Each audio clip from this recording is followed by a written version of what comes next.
السلام علیکم ورحمۃ اللہ وبرکاتہ۔ الحمدللہ رب العالمین، الصلاۃ والسلام علی رسولہ الکریم، اما بعد فاعوذ باللہ من الشیطان الرجیم، بسم اللہ الرحمن الرحیم۔ ربی اشرح لی صدری ویسر لی امری واحلل عقدۃ من لسانی لیفقہوا قولی، ربی یسر ولا تعسر وتمم بالخیر وبک نستعین، آمین یا رب العالمین۔ آج ہم انشاءاللہ پڑھیں گے سورۃ البقرہ کی آیت نمبر 260 سے۔ معزز سامعات، کیا مردے دوبارہ زندہ ہو سکتے ہیں؟ یہی سوال حضرت ابراہیم علیہ السلام نے اللہ تعالیٰ سے کیا تو اللہ تعالیٰ نے ایسا منظر دکھایا کہ عقل جو ہے حیران رہ جائے۔ آئیے ہم شروع کرتے ہیں۔ وَإِذْ قَالَ ابراہیم، وَإِذْ اور جب قالا کہا ابراہیم علیہ السلام نے، ربی اے میرے رب، آرینی دکھا مجھ کو، کیفا کیسے، تحیی تو زندہ کرے گا، الموتا مردوں کو، یعنی کیفا جو ہے یہ سوالیہ ہے، یعنی کیفا تحیی الموتا، کیسے تو زندہ کرے گا مردوں کو۔ یہ احیاء موتا یعنی مردوں کو زندہ کرنے کا دوسرا واقعہ ہے، جو کہ اللہ تعالیٰ کے نہایت جلیل القدر پیغمبر حضرت ابراہیم علیہ السلام کی خواہش اور ان کے قلب کے اطمینان کے لیے دکھایا گیا۔ اس سے پہلے وہ واقعہ جو ہم نے پڑھا کہ جب اللہ تعالیٰ نے ایک شخص کو اور اس کے گدھے کو 100 سال سلا کر دوبارہ زندہ کیا، یعنی وہ اللہ تعالیٰ جو 100 سال بعد زندہ کر سکتا ہے، وہ 1000 سال بعد بھی زندہ کرنے پر قادر ہے۔ یعنی جب ابراہیم نے کہا کہ میرے رب مجھے دکھا تو مردوں کو کیسے زندہ کرے گا، قالا تو فرمایا اللہ تعالیٰ نے، اولم تومن، اولم کہ نہیں ہے، تومن تجھے یقین اس بات پر، یعنی اللہ تعالیٰ نے کہا کہ ابراہیم علیہ السلام کیا تجھے اس بات پر یقین نہیں؟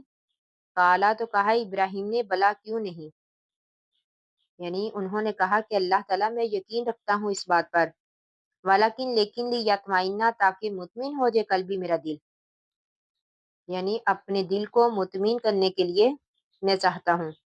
قالا تو فرمایا اللہ تعالیٰ نے، فاخذ بس پکڑ، ارباتن 4 من الطیر پرندے، یعنی اللہ تعالیٰ نے فرمایا کہ 4 پرندے لے لے، فَصُرْهُنَّ إِلَيْكَ، ان کو منوس کر لے اپنی طرف، یعنی منوس کر لے اپنی طرف، تاکہ زندہ ہونے کے بعد ان کو آسانی سے تو پہچان سکے کہ یہ وہی پرندے ہیں، یعنی کسی قسم کا شک باقی نہ رہے، یعنی فَصُرْهُنَّ إِلَيْكَ، ان کو منوس کر لے اپنی طرف، ثم پھر اجل کر، علی کل جبل، ہر پہاڑ پر، منہن ان کے جزن ٹکڑے، یعنی پھر اللہ تعالیٰ نے فرمایا کہ ان کے ٹکڑے کر دے، پھر ان کا ایک ایک ٹکڑا ہر پہاڑ پر رکھ دے، ثم پھر ادعوہن، بلا ان کو، یاتینا کا آئیں گے تیرے پاس، سائین دوڑتے ہوئے، مطلب یہ ہے کہ ٹکڑے ٹکڑے کر کے مختلف پہاڑوں پر ان کے اجزاء باہم ملا کر رکھ دے، پھر تو آواز دے تو وہ زندہ ہو کر تیرے پاس آ جائیں گے۔ تو اسی طرح ہوا، یعنی ان پر پرندوں کے ذبح ہونے اور زندہ ہونے کی اجمالی کیفیت پر علماء کا اجماع ہے، یعنی تمام علماء کا اس بات پر اتفاق ہے۔ تو اللہ تعالیٰ فرماتے ہیں کہ وہ آئیں گے تیرے پاس دوڑتے ہوئے، وعلم اور جان لے، ان اللہ بے شک اللہ تعالیٰ، عزیز غالب ہے، حکیم حکمت والا ہے، یعنی پھر اے ابراہیم علیہ السلام اس بات کو جان لے کہ اللہ تعالیٰ ہر چیز پر غالب ہے۔